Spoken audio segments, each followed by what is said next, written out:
একেবারে just in time, মানে ঠিক 2টায় হচ্ছে এই কাপ্তাই জেটিঘাট থেকে আমাদের ট্রলার ছাড়লো। আমরা যাইতেছি হচ্ছে বিলাইছড়ির দিকে, আর এটা হচ্ছে দোতলা। আমি এতক্ষণ নিচে ছিলাম, এখন দোতলায় চলে আসছি।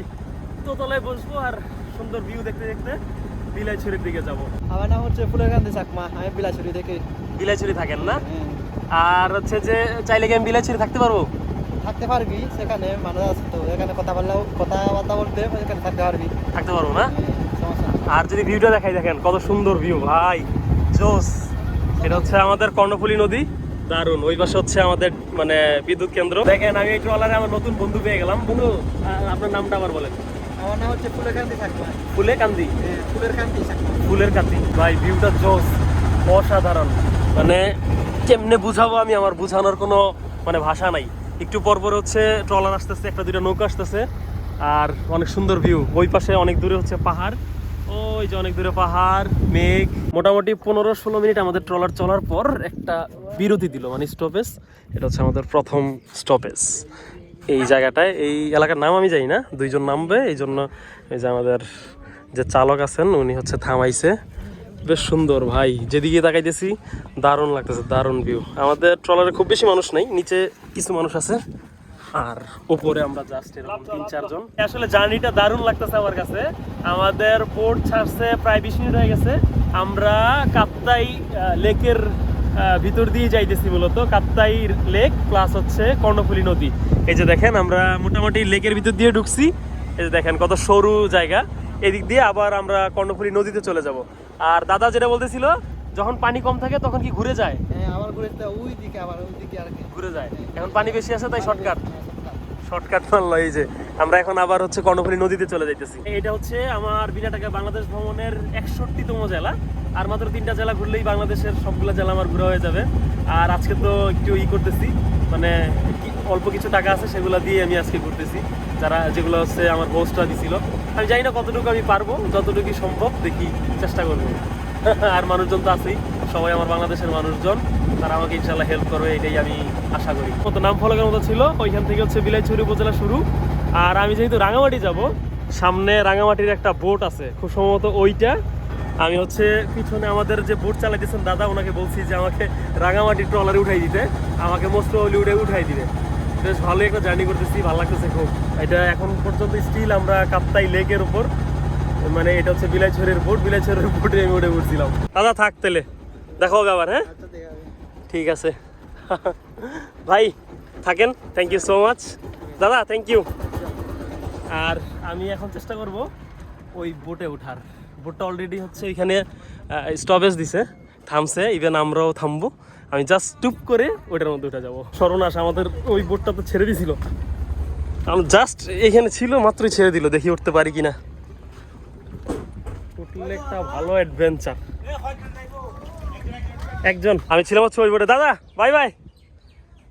আর চলে আসছি রাঙামাটির বোটে। আমার মূলত আজকে রাঙামাটি যাওয়াই টার্গেট, সামহাও ভাগ্যক্রমে পেয়ে গেছি। আর এই বোটটা বেশ অনেক মানে যাত্রী দিয়ে পরিপূর্ণ। আমাদের ট্রলার প্রায় রাঙামাটির কাছাকাছি চলে এসছে। আর হ্যাঙ্গিং ব্রিজটা দেখাই, এই যে সামনে ওইটা হচ্ছে রাঙামাটির ঝুলন্ত সেতু, আর ওই পাশটাই হচ্ছে রাঙামাটি শহর যেদিকে আমরা যাব। আমি আগে ট্রলারে ছিলাম হচ্ছে 1 ঘন্টা, এই ট্রলার চেঞ্জ করার পরে এই ট্রলারে আরও 2 ঘন্টা হয়ে গেছে। 2টার সময় রওনা দিচ্ছি, অলমোস্ট 5টা বাজবে পৌঁছাইতে খুব সম্ভবত। আর যদি সূর্যটা দেখাই, কিছুক্ষণ পরে সূর্যাস্ত হবে। তবে মানে এইখান থেকে ট্রলার থেকে যে হ্যাঙ্গিং ব্রিজটা দেখলাম, মানে রাঙামাটির ঝুলন্ত সেতুটা, তাইলে মনে হয় আমার কালকে না গেলে হবে। বেশ ভালোই ক্লিয়ারলি বোঝা যাইতেছে। আর এটা হচ্ছে আমাদের ট্রলারের ওভারভিউ। বেশ অনেক মানুষই আছে, অনেক মানুষজন, প্লাস হচ্ছে মাল আছে। যেহেতু হচ্ছে যে এই অঞ্চলের মানুষজনের যেহেতু মানে নদী যুগেই, মানে পানি যোগেই যেহেতু চলাচল করা লাগে, তাদের যোগাযোগের মানে অন্যতম মাধ্যম হচ্ছে এই কাপ্তাই লেক। এই লেক দিয়েই ওনারা যত ধরনের যোগাযোগ আছে সব করে। এই জন্য এই ধরনের মালগুলো হচ্ছে যে এই ট্রলারেই বহন করা হয়। ইভেন মানুষের যাতায়াতও সেম, আমিও সেম এক্সপিরিয়েন্স করতেছি। আবারও দেখাই রাঙামাটির ঝুলন্ত সেতু, ওই যে সামনের এটা, আমার বারবার শুধু ওইটি দেখতে ইচ্ছা করতেছে। আর এটা হচ্ছে সূর্য, আর আমরা যাইতেছি হচ্ছে রাঙামাটি শহরের দিকে, যেটা সামনে। আর এটা হচ্ছে আমি, এবং নেমে গেছি ট্রলার থেকে। আর welcome to my district number 61। 61তম জেলায় চলে আসছি, আর 3টা বাকি। রাঙামাটি শহরে আমার প্রথমবার আর এই বাজারের নাম হচ্ছে তবলছড়ি বাজার। সামনে একটা মন্দির আছে, এটার নাম হচ্ছে শ্রী শ্রী রক্ষাকালী মন্দির, তবলছড়ি, রাঙামাটি। স্থাপিত হচ্ছে 1872। আমি যেতেছি সামনের দিকে, মোস্ট প্রবাবলি সামনে হচ্ছে মেইন শহর হইতে পারে। আমি জাস্ট র্যান্ডমলি হাঁটা শুরু করলাম, একটু আশেপাশে হাঁটি, যেহেতু মানে প্রথমবার রাঙামাটি শহরে আসছি। এর আগেও আমি কাপ্তাই বেশ কয়েকবার ঘুরছি, কিন্তু রাঙামাটি শহরে কখনো আসা হয় নাই, বা এই সাইডে কখনো আসা হয় নাই। আমার পিছনের যে চত্বরটা দেখা যেতেছে এটা হচ্ছে দোয়েল চত্বর। আর এখানে ওয়েট করতেছি এক ভাইয়ের জন্য, উনি আসবে, ওনার সাথে দেখা করবো। ভাই কষ্ট ভালো আছেন ভাই? না না না না না না না ভাই, সমস্যা নেই। আপনার বাসা কোথায়? আমার বাসা হচ্ছে চট্টগ্রাম, আমি এখানে চাকরি করি, বুঝছেন? ও। এখানে হচ্ছে জনস্বাস্থ্য প্রকৌশল অধিদপ্তর আন্ডারে চাকরি করি। আচ্ছা আচ্ছা। প্রজেক্টে আমরা তিনজনই। ভাইরা মানে সবাই কি colleague? Oh thank you so much. যাক, ভাইদের সাথে মানে দেখা হয় খুব ভালো লাগতেছে। ভাই একটা ছবি তুলি আমরা। ভাইদের সাথে এখন নাস্তা করতে বসলাম একটা স্থানীয় দোকানে।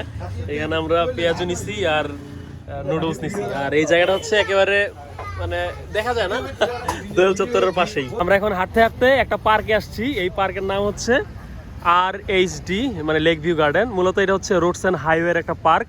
পার্কটা যদিও এখনো আন্ডার কনস্ট্রাকশন, মানে হইতেছে, এই দিক দিয়ে কিছুটা অংশ হইছে, ওই পাশ মানে আরো দূর পর্যন্ত হবে। খুব সম্ভবত একটা ওয়াকওয়েও হবে। এই পাশে হচ্ছে ফুলের গাছ আছে, এই ফুলটা বেশ সুন্দর। ভাই আপনি কি এর আগে আসছিলেন এখানে? হ্যাঁ ভাই, আসছি, অনেকবার আসছি এখানে, 3-4 বার আসছি। আসছিলেন না ভাই আপনি? আমরা 3-4 বার ঘুরে আসছি।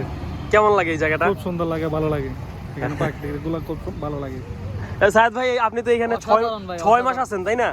এই আমার মনে করেন যে মন ভালো করার জন্য এখানে চলে আসি আমরা তিনজনই। বিকালবেলা বাইরে হই, বিকালবেলা এখানে চলে আসি মন ভালো করার জন্য। আসলে একটু আগে ভাইদের আমি জিজ্ঞেস করতেছিলাম যে রাঙামাটির কোন জিনিসটা বেশি ফেমাস বা বেশি ভালো লাগে ওনাদের, আর বলতে বলতেই আমরা পাই গেছি হচ্ছে আনারস।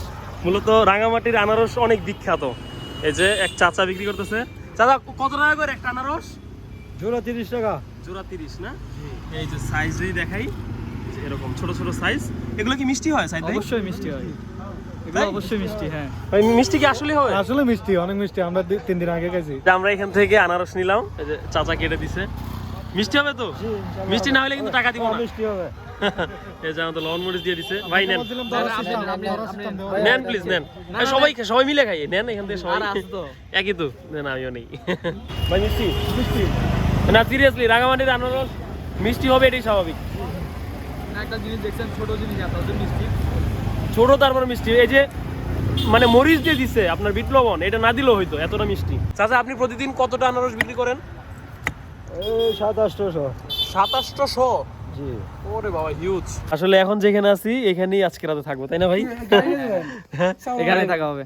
এনে দেখালে কোনো সমস্যা আছে? না না না, এইখানে আমরা থাকবো। এই যে সামনে ভাই আছে, গল্প করতেছি মূলত আমরা এখানে চেয়ারে বসে।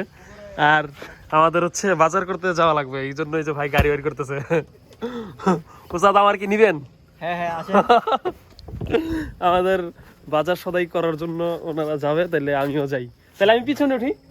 না না, এখানে বাহ, আরো একবার গাড়িতে। আমরা চাল আনার জন্য গাড়ি বের করতেছি ভাই, এত বড় গাড়ি। আমরা বাজারে চলে আসছি। বাজার বলতে একটা দোকানে আসছি, এখান থেকেই মূলত আমাদের চাল নেওয়া হবে। চাল নেওয়ার জন্য এত বড় গাড়ি নিয়ে আসলাম। ভাই এই বাজারের নামটা কি? এটার নাম হলো, এমনি জায়গার নাম আছে, মিল বলে আর কি। আমরা বাজার সদাই করে আবার চলে আসছি আমাদের গন্তব্যে।